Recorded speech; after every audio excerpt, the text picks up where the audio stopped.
Assalamualaikum warahmatullahi wabarakatuh. Jumpa lagi teman. Terima kasih ya teman-teman udah nyimak sejauh ini. Kita udah sampai nih di bagian akhir. Ya mau gimana lagi, ada awal pasti ada akhir. Ambil hikmahnya dan buang buruknya ya. Oke, kita masuk aja ke bagian berikutnya. Tapi sebelum kita masuk ke cerita ini, mari kita berdoa dulu.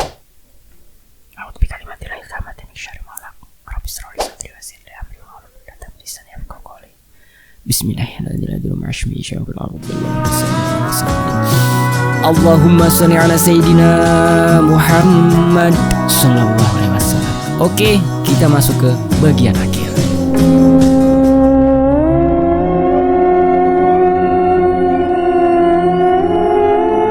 Akhir semua ini. Hari berganti. Sudah sekian waktu sejak kejadian ini. Beberapa peristiwa membahagiakan terjadi, membuatku melupakan kejadian tempo hari. Pernikahan Joko dan Erni yang dilaksanakan di kafe. Pertama kali aku bertemu dengan orang tua Joko. Bapaknya Joko ternyata lebih ngocol dari Joko. Bahkan bapaknya Joko juga sama aku ganteng. Kini aku tahu ternyata keturunan dari bapaknya. Bahkan beres acara pernikahan, bapaknya Joko sempat-sempatnya menggoda Pagar Ayu. Kontan, ibunya Joko menjawab bapaknya Joko. Kamu yang melihat tertawa. Kafe libur beberapa hari. Joko dan Erni pergi bulan madu. Aku, keluargaku, dan karyawan kafe berlibur di pantai. Kami berangkat malam hari sengaja supaya ketika sampai di pantai bisa melihat matahari terbit.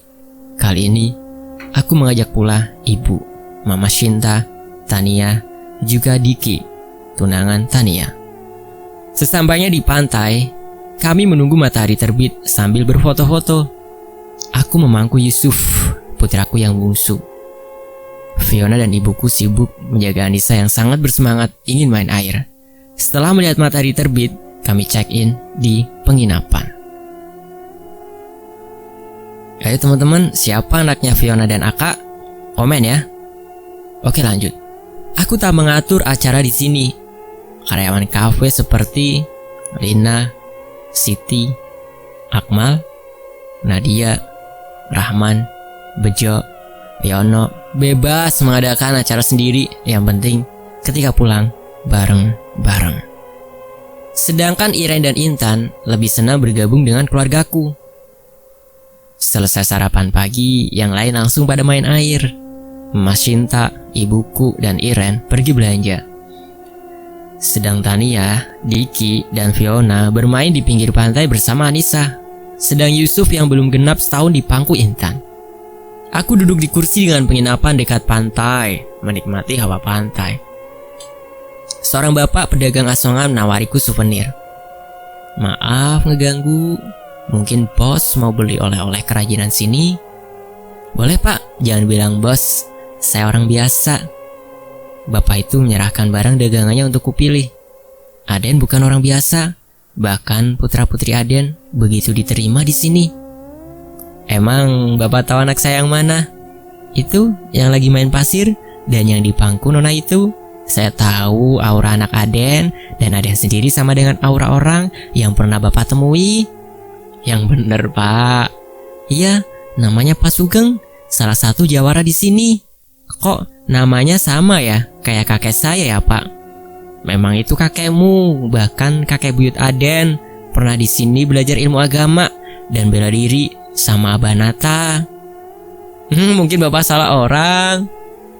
Tidak Den, mana mungkin bapak salah, apalagi Aden diikuti harimau putih. Mungkin aku perlu ngobrol panjang lebar sama bapak. Maaf, nama bapak siapa? Tanyaku. Nama saya Dadang. Gini, bagaimana habis maghrib saya kesini lagi? Saya mau jualan dulu, kata bapak itu. Gimana pak? Aku beli semuanya, jadi kita bisa ngobrol. Gak usah Den, ini bapak beri cuma-cuma sebagai tanda bahagianya bapak bertemu turunan Pak Sugeng, kata bapak itu memberi beberapa souvenir. Nah, ini sebagai tanda terima kasih aku karena Bapak telah membuka cerita tentang leluhurku, kataku sambil memberi beberapa lembar uang. Tapi Den, kata Bapak itu seperti menolaknya. Udah, terima aja. Tapi pada maghrib kesini ya Pak, kataku. Ya nak, terima kasih, kata Bapak itu sambil pamit. Aku gak menyangka tabir masa lalu terbuka di tempat ini.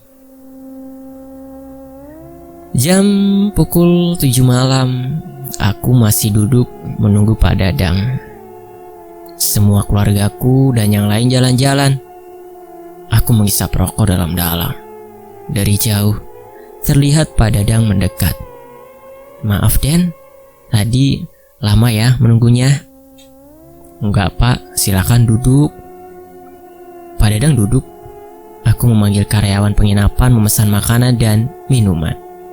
Nah Pak, aku ingin dengar cerita tentang leluhurku yang Bapak tahu. Begini, Bapak saya dipanggil Aki Iroh, sahabat kakek dan Aka. Nah, guru Aki Iroh yaitu Abanata, teman seperguruan Buyut dan Aka. Ceritanya Abanata pernah belajar sama seseorang, namanya saya lupa. Belajar ilmu bela diri atau kanuragan. Teman seperguruannya Buyut dan Aka sama Ki Keling. Abanata lebih mempelajari ke ilmu bela diri, Buyut Agan lebih ke agama, sedang Ki Keling ke kadugaan. Buyut dan Aka lebih dahulu pergi mencari guru lain tentang agama. Ki Keling dikeluarkan karena sering membuat onar. Setelah beres berguru, Abanata pergi ke daerah ini dan bermukim di sini menjadi nelayan. Ki Keling datang ke daerah ini bersama kawanannya, merampok dan membuat onar. Abanata melawan. Kawanannya bisa dikalahkan, tapi Abanata kalah oleh Ki Keling yang memiliki ilmu kebal, kata Pak Dadang. Kemudian datang karyawan penginapan membawa makanan dan minuman. Pak, dicicipi makanannya sama minumannya ya. Ya Den, kata Pak Dadang sambil mengambil makanannya. Cerita terhenti sejenak karena Pak Dadang makan sejenak. Kemudian Pak Dadang melanjutkan ceritanya. Abanata pergi dari sini dan bertemu Buyut dan Aka. Nah, Buyut dan Aka mengajak melawan Ki Keling kembali. Buyut dan Aka memberi keris ke Abanata. Keris itu pemberian salah satu kiai di Jawa Timur. Singkat cerita, Abanata dan Buyut Agan bertarung dengan Ki Keling. Pertarungan berjalan seimbang. Ilmu hitam Ki Keling bisa dipatahkan Buyut dan Aka. Akhirnya Abanata mengeluarkan keris dari Buyut Agan dan akhirnya Ki Keling tewas tertembus keris itu. Nah, Abanata kembali menetap di sini dan membuka perguruan, sedang Buyut dan Aka mengajar ngaji di sini dan menikah punya anak yaitu kakek Agan Pasugeng. Keris itu dicuri murid Abanata. Suatu waktu ada yang membuat keonaran di desa tetangga. Abanata dan Buyut dan Aka diminta tolong mengatasi keonaran. Keduanya pergi dan bisa mengalahkan pembuat onar. Tapi Buyut dan Aka terbunuh. Ketika hendak pulang, ditusuk oleh mantan murid Abanata memakai keris yang dicurinya dari Abanata, kata Pak Dadang. Terus bagaimana? Kataku. Kakek dan Aka Pasugeng diangkat anak dan menjadi murid kesayangan Abanata. Bapak saya dan Pasugeng sama-sama belajar di Abanata. Pasugeng memiliki kelebihan beberapa ilmu dimiliki tanpa diajari Abanata. Beres belajar di Abanata, Pasugeng merantau ke daerah lain. Abanata menceritakan kelebihan Pasugeng, menceritakan harimau putih gaib yang mengikuti Pasugeng. Kata Abanata, keturunan leluhur daerah sini diikuti harimau gaib. Ada yang belang mirip punya Abanata, atau yang putih mirip yang duduk di dekat Den Aka, kata Pak Dadang. Pantas Bapak tahu karena yang belang ikut sama Bapak, kataku. Dan Aka tahu aja si belang pemberian Abanata ke bapak saya, lalu diturunkan ke saya, kata Pak Dadang. Aku senang bisa bertemu Bapak, kataku. Saya yang senang Dan Aka. Nah, saya ada titipan nih dari Abanata. Kata beliau sebelum meninggal tolong disampaikan pada keturunan dari Uyut dan Aka, kata Pak Dadang sambil menyerahkan sebuah kantung kecil. Aku membuka dan melihatnya. Ada batu akik warna hijau berpadu dengan putih bening. Sebuah tabung kecil berwarna emas. Kuusap batu akik itu. Tiba-tiba angin bertiup kencang disertai harum semerbak bunga. Tiba-tiba pundakku serasa dingin dan tiba-tiba bisik lembut di telingaku terdengar dan tanganku seperti dipegang oleh tangan yang dingin sekali. Tiba-tiba pandanganku berubah. Aku seperti memasuki waktu yang lampau. Kilasan-kilasan peristiwa lampau seperti kualami sendiri. Hingga aku ditarik oleh sosok wanita cantik ke sebuah waktu. Kulihat sosok seorang bapak sedang duduk dirakit di tengah telaga. Anehnya, secara batin aku seperti tersambung dengan bapak itu. Aku seperti mendapat jawaban beberapa pertanyaanku. Aku tersadar ketika Pak Dadang menepuk lenganku. Aku kembali lagi pada saat ini. Kenapa Den? Kok kayak ngelamun? Enggak apa-apa. Maaf Pak Dadang. Aku tak bisa terima semua barang ini. Biar Bapak yang memegangnya saja. Kenapa Den? Apa Den Aka tahu kalau benda ini banyak yang menginginkan? Aku tahu apa itu Pak. Tapi itu semua tidak berarti apa-apa dibanding kekuasaan Allah Subhanahu wa Ta'ala. Aku ingin menjadi hamba yang lemah, rindu memohon pada Sang Pencipta. Den Aka mendapat pandangan apa? Bapak merasa Den Aka mengalami sesuatu. Barusan aku merasa terhubung dengan seseorang yang melepaskan keduniawiannya, kekayaannya, kedudukannya, kesaktiannya hanya untuk mendekat pada Sang Pencipta. Teman-teman ada yang tahu Ustadz Muhammad Faizar? Nah, dulu itu pernah ada pasien tuh, jin dari leluhurnya, dan Ustadz Muhammad Faizar itu mencoba memutus semuanya. Persis nih apa yang dilihat di pandangan Aka. Benar-benar melepaskannya karena orang itu mau tobat. Bukannya itu dalam arti mendapat pendamping itu gak baik ya. Cuman alangkah baiknya manusia itu gak punya apa-apa. Ya, tahu kan maksudnya? Oke, lanjut. Kemudian Pak Dadang berkata, Den, waktu sudah larut malam, Bapak mau pulang, dan Aka ada wejangan buat Bapak. Wah, aku orang biasa kok dimintai wejangan. Aku cerita saja apa yang barusan terlihat sepintas. Dalam kehidupan pasti akan ada kesulitan, tapi di setiap kesulitan akan ada kemudahan. Bahkan kerajaan atau negara pun akan gunjang-ganjing, akan mengalami kegaduhan, tapi setelah itu akan terjadi kemakmuran. Tapi bila melupakan Tuhan, banyak kerajaan hancur dan hilang. Ada negara yang ditimpa azab karena melanggar semua aturan Allah, kataku. Terima kasih atas semuanya Den. Bapak pulang dulu. Sama-sama Pak. Ini sedikit oleh-oleh buat keluarga Bapak di rumah. Terima kasih Den, kata Pak Dadang kemudian mengajakku bersalaman dan kemudian pergi. Dalam penglihatanku terjawab sudah. Mereka makhluk tak kasat mata, ada yang baik, ada yang jahat, dan yang mengikuti sifat yang diikuti. Bila orang yang bersifat buruk, makhluk itu juga ikut bersifat buruk. Iseng aku berjalan-jalan, menyusuri jalan di sekitar penginapan. Kulihat ada sebuah kantin buka. Aku mendadak ingin membeli segelas kopi. Aku mengambil tempat di kantin itu, duduk dekat meja kecil. Aku mengambil HP dan mengirim pesan pada Fiona, memberitahukan kalau aku ada di kantin. Maaf Pak, mau pesan apa? Kata pelayan. Pesan kopi hitam 1 ya, ada roti bakar, tanyaku. Ada, mau sekalian sama roti bakarnya? Kata pelayan. Iya boleh, kataku. Pelayan pergi, tak lama Tania dan Diki datang. Kakak, mau dong. Pesan aja, kalian kok tahu aku di sini, yang lain kemana? Kata Kak Fiona, kakak di sini. Kakak sama yang lain udah balik ke penginapan, kata Tania. Belanja apa aja sampai banyak gitu? Tahu nih Tania, segala dibeli. Dia mah gitu, suka lapar mata. Mumpung gratis, sebagian dibayarin Kak Fiona, sebagian sama Diki, kata Tania. Pelayan datang membawa pesananku. Tania dan Diki memesan juga. Tiba-tiba, harum semerbak wangi bunga tercium. Angin semilir dari arah laut menerpa kami. Kulihat Diki juga merasakan hal yang janggal. Langit yang terang, cahaya bulan purnama menerangi sekitar kami. Kulihat wajah Diki menjadi tegang.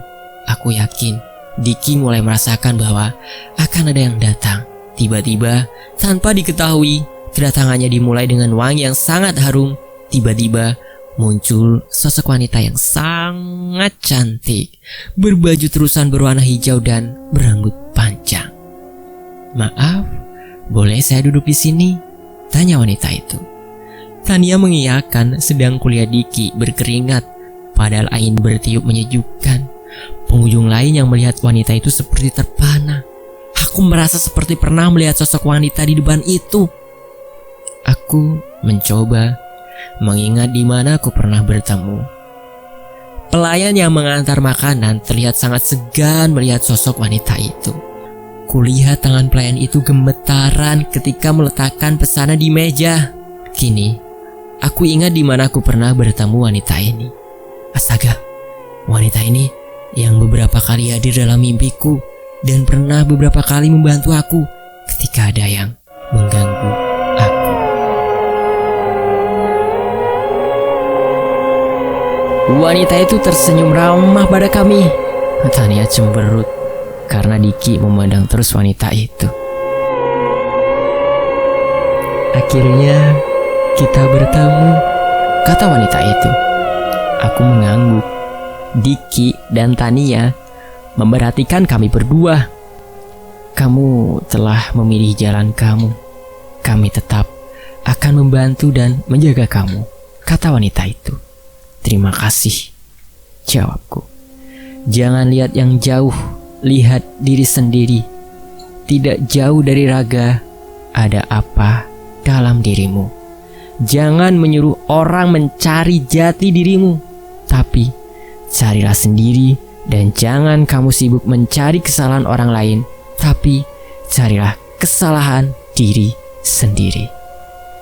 Petunjuk dari guru, nasihat dari ulama, pengingat dari kiai dan leluhur supaya kamu tidak terlena dalam urusan dunia. Kamu jangan lupa mengaji diri.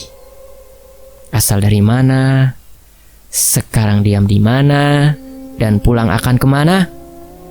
Cari dengan ilmu, ketahui dengan pengetahuan, beriman lewat agama. Tanya diri kamu sendiri, tanya rasa kamu, tanya hati kamu, kuatkan tekad, tetapkan tujuan, jangan sampai salah jalan. Mengikuti hawa nafsu terjebak dalam kegelapan, kata wanita itu. Kemudian aku menjawab, "Iya bunda." Yang sabar dan kuat dalam menjalani takdir. Hidup memang penuh rintangan. "Iya bunda." Wanita itu kembali tersenyum ramah.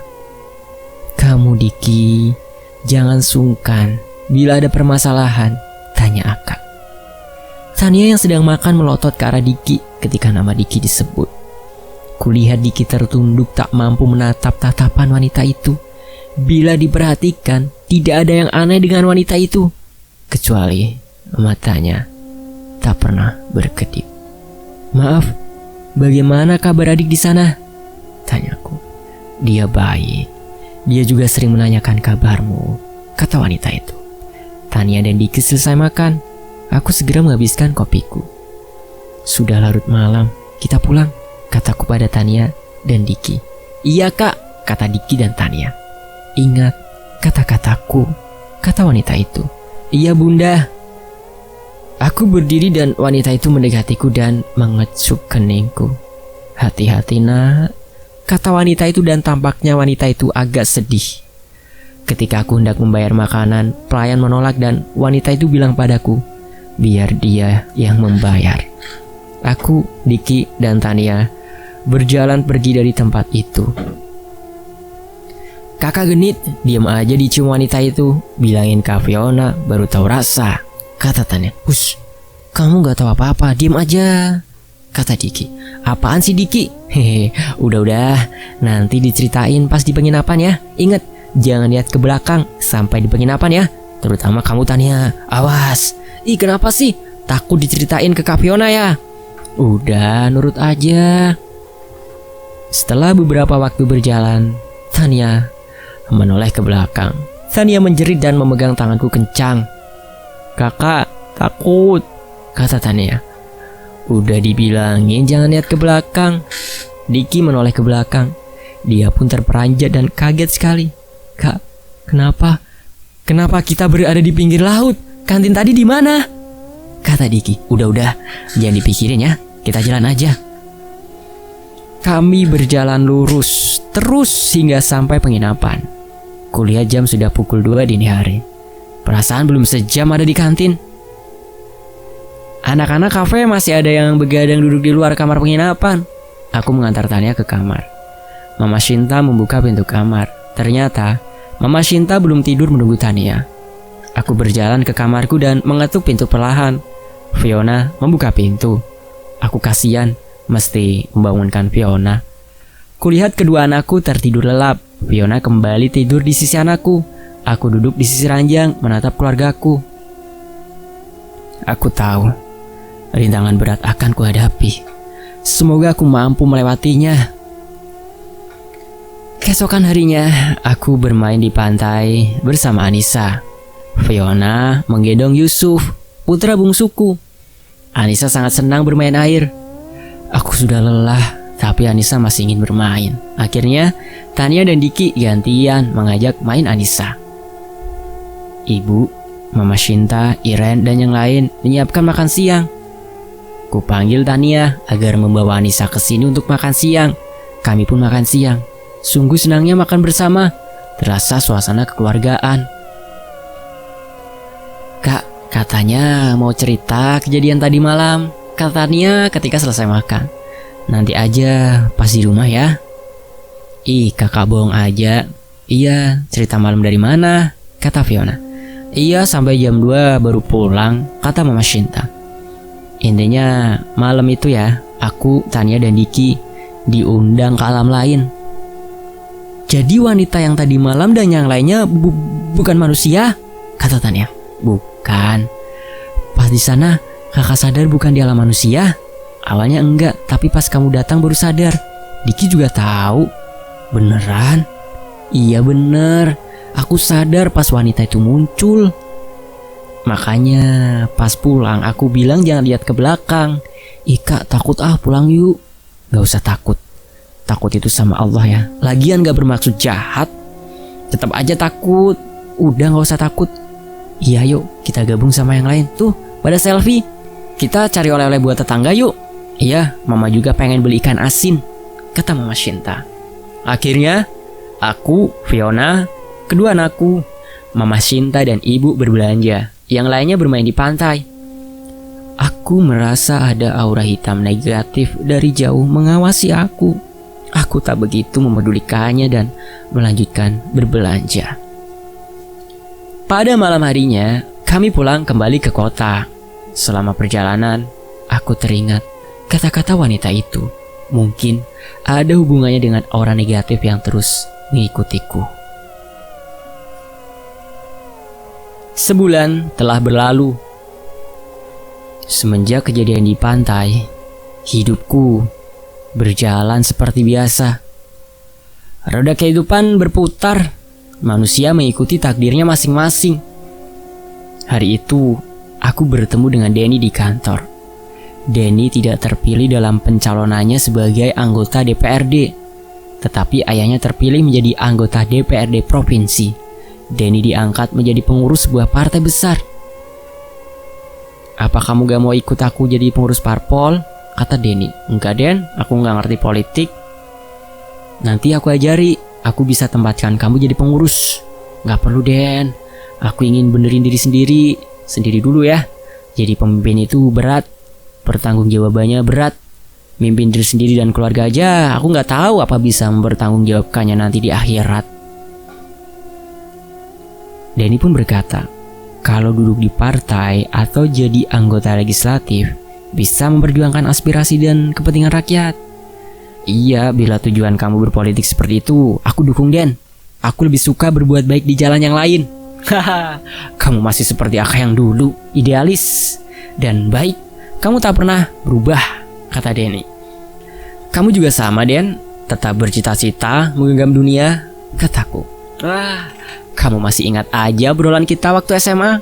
Kamu memang sobat karibku, bahkan seperti keluarga.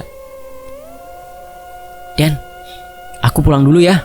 Aku janji sama anakku mau beliin es krim. Oke, aku juga mau balik, mesti ke kantor parpol, ada pertemuan.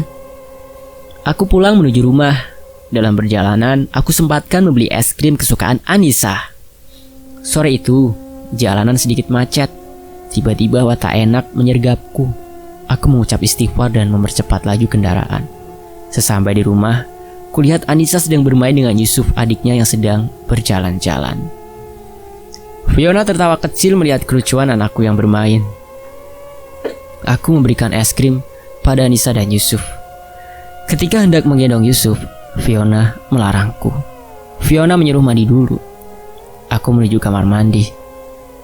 Aku segera mandi.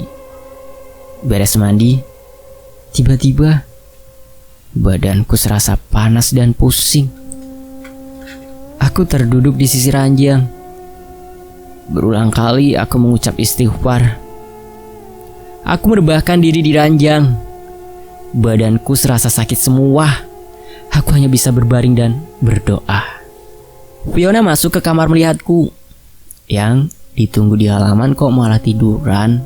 Kenapa? Aku gak enak badan. Fiona meraba dahiku. Yang panas banget.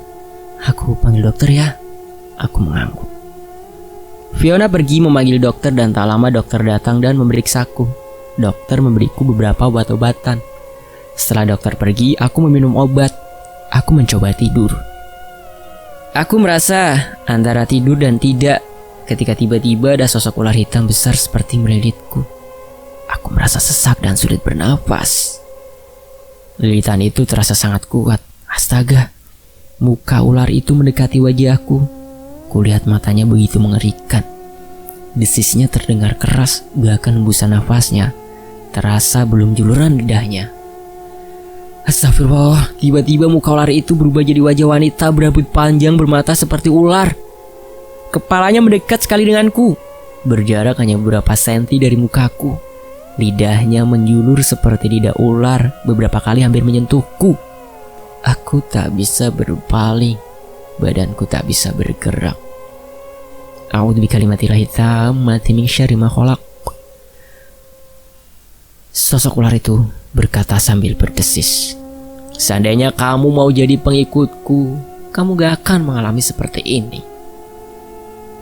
Aku diam dan membaca doa dan surat yang kuhafal. Kadang aku seperti hilang kesadaran dan sadar kembali, tapi ular itu tetap melilitku. Kembali aku berdoa. Kuatnya lilitan ular itu membuatku sesak nafas seperti kehabisan nafas. Aku terus saja berdoa kembali. Aku tak sadarkan diri. Bismillahirrahmanirrahim. La yadurru ma'asmihi syai'un fil ardi wala fis sama' wa huwas samiul alim. Di mana aku? Gelap terasa dan dingin. Rasa sakit masih terasa, tapi sesak sudah berkurang kembali. Aku berdoa.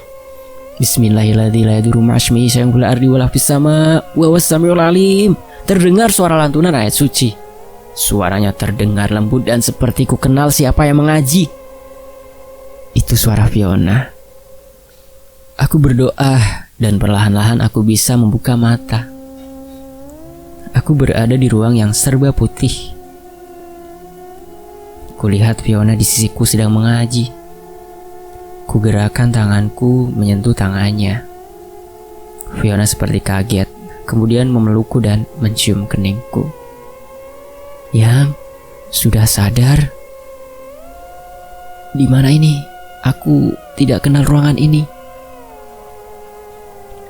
Di rumah sakit. Kenapa aku bisa di sini? Kamu gak sadar malam itu. Aku dan ibu membawa kamu ke rumah sakit. Sudah 4 hari kamu gak sadar, Yang. Aku hanya terdiam Selama itu aku tak sadar. Aku bersyukur masih diberi kesadaran kembali. Dokter juga belum tahu pasti sakit kamu apa. Jangan seperti itu lagi, Yang. Aku dan anak-anak masih membutuhkanmu. Fiona kembali memelukku erat. Air matanya menetes membasahi pipinya. Kuusap air matanya. Anak-anak sama siapa? Sama ibu. Siang aku nunggu kamu, kalau malam ibu dan mama Shinta yang nungguin. Yang, sebaiknya kita kembali ke rumah saja. Kenapa? Kamu belum sembuh. Aku sakit bukan sakit biasa. Dia dokter aja gak bisa nemuin apa penyakitnya. Keesokan hari, Fiona membawa pulang dari rumah sakit. Aku masih merasa panas dan sakit di sekujur tubuh, tapi kupaksakan bisa beraktivitas walau dalam rumah. Hari demi hari belum ada perubahan. Kini, aku tidak bisa makan. Aku hanya bisa minum susu. Setiap malam ada saja makhluk-makhluk menyeramkan menggangguku. Aku tidur terpisah di kamar lain. Aku takut anak-anak ikut terkena imbasnya. Walau ada sosok-sosok yang aku kenal seperti menjaga anggota keluargaku yang lain, malam itu aku tak bisa tidur. Aku berzikir menunggu kantukku tiba. Panas ini lebih terasa ketika malam. Sesosok makhluk tinggi besar datang membungkuk. Dengan membungkuk saja kepalanya menyentuh langit-langit kamar ini. Taringnya sebesar lengan dewasa. Ketika membuka mulut, bau tak sedap menerpaku. Aku terus berzikir. Makhluk itu meletakkan telapak tangannya yang menutupi seluruh tubuhku. Kembali sesak rasa dan pandanganku berkunang-kunang. Tubuhku tak bisa bergerak, sedangkan makhluk tinggi besar itu tertawa. Nafasku mulai sesak dan aku hampir hilang kesadaranku. Hawa panas dan aura kuat muncul di kamar ini. Sungguh kuat aura ini, bahkan makhluk itu mundur menjauh dariku. Cahaya seperti apa bercampur warna hitam muncul di sampingku. Aku seperti mengenal pancaran energi ini. Kekuatan ini yang selalu muncul menguasai tubuhku ketika terdesak. Aneh.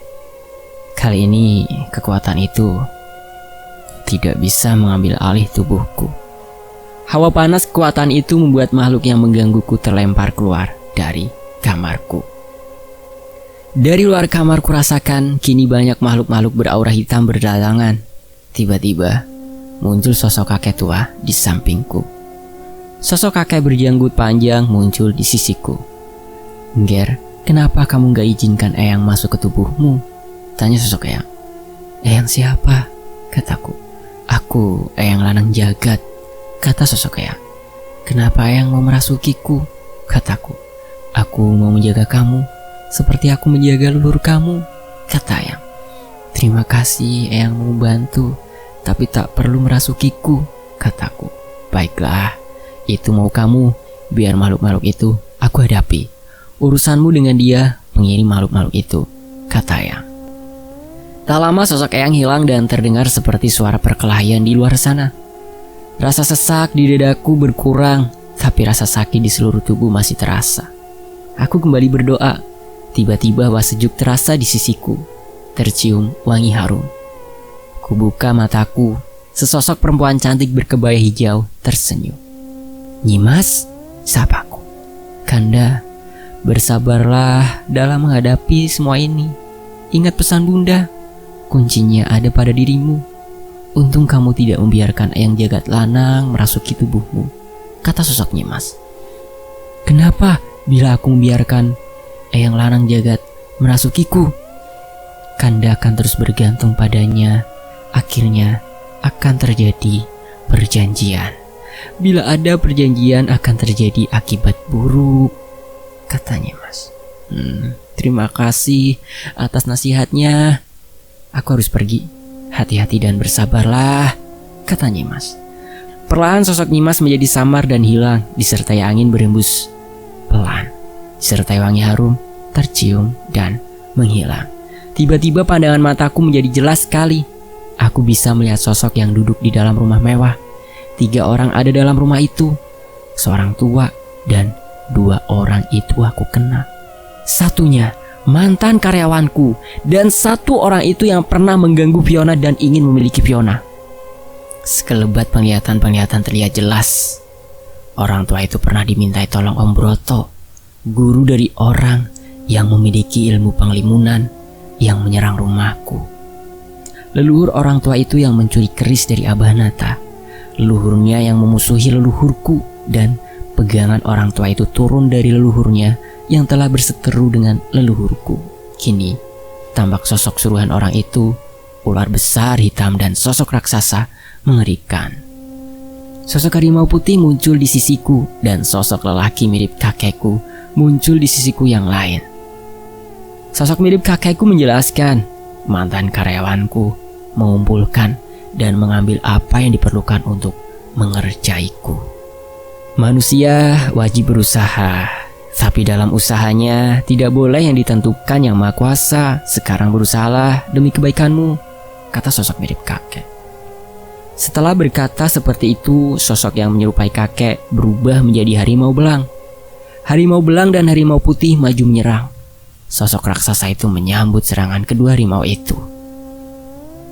Pertarungan terjadi. Saling serang antara mereka disertai pusaran angin terdengar. Sosok orang tua itu kini menyatu dengan ular hitam besar.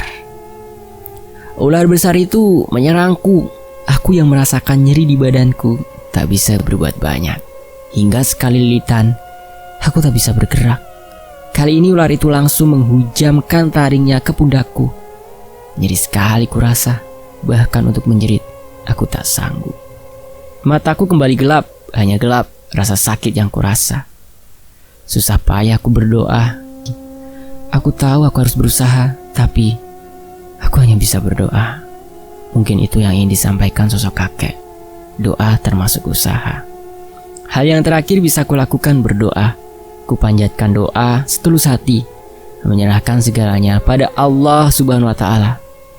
Bila aku harus mati, ku ingin dalam ridhomu. Ku mohon keluargaku dalam lindungannya. Gelap dan sakit. Aku hampir tak sadarkan diri. Tapi aneh, seperti ada benda-benda yang berjalan dari dalam tubuhku keluar dengan sendirinya. Setiap satu benda keluar dari tubuhku, aku merasa hilang. Sakit di tubuhku sedikit demi sedikit. Nafasku sedikit lega, tapi lilitan ular itu terasa masih menyesakkan. Aku bisa merasakan kehangatan di tubuhku. Lilitan ular mulai melonggar. Aku bisa melihat kembali dengan jelas. Ular itu masih menggigit pundakku. Aku bisa melepaskan tanganku. Tiba-tiba aku merasakan sesuatu benda ada di tanganku. Panas benda itu sangat terasa. Kulihat ada keris di tanganku. Keris yang sama yang pernah dipakai menusukku. Ku genggam keris itu. Kutusukkan keris itu ke kepala ular itu. Terdengar suara jeritan menyayat hati. Anehnya terdengar suara jeritan lelaki dan perempuan. Tubuh ular itu menggelepar-gelepar hingga aku terlempar terkena tubuh ular itu, hingga aku tak sadarkan diri. Aku terbangun ketika tepukan di pipiku berapa kali. Kulihat Anissa yang menepuk pipiku. Di sampingnya ada Fiona yang sedang mengusap air mata. Di sisiku yang lain ada ibuku yang beres mengaji. Aku merasa seluruh tubuhku berkeringat. Aku rasa badanku jadi ringan. Seluruh sakit di tubuhku hilang. Kulihat di beberapa bagian tubuhku lebam-lebam. Aku mencoba berdiri. Alhamdulillah, aku merasa kembali seperti biasa. Yang, kamu sudah sembuh? Tanya Fiona. Iya, badanku seperti kembali sehat. Alhamdulillah. Tadi kami sempat khawatir kamu gak sadarkan diri, kata ibu. Aku mandi dulu ya, biar seger, kataku. Aku segera mandi. Beres mandi, aku ke ruang makan. Aku segera makan makanan yang ada. Rasanya enak sekali. Mengingat lama aku tak bisa makan ketika sakit. Ibu dan Fiona tersenyum melihatku makan dengan lahap. Beres makan, aku keluar rumah. Kulihat Yusuf sedang dipangku bibi. Aku mengambil Yusuf dan menggendongnya. Aku merasa tubuhku kembali normal. Fiona memelukku dari belakang. Aku bersyukur masih diberi kesempatan berkumpul dengan keluargaku. Terima kasih ya teman-teman udah nyimak sampai bagian akhir ini. Apresiasi setinggi-tingginya buat Tauco Lama ya. Admin mohon maaf jika ada kalimat-kalimat yang kurang mengenakan atau kurang sreg. Diri dan Wassalamualaikum warahmatullahi wabarakatuh. Sampai jumpa di kisah lainnya.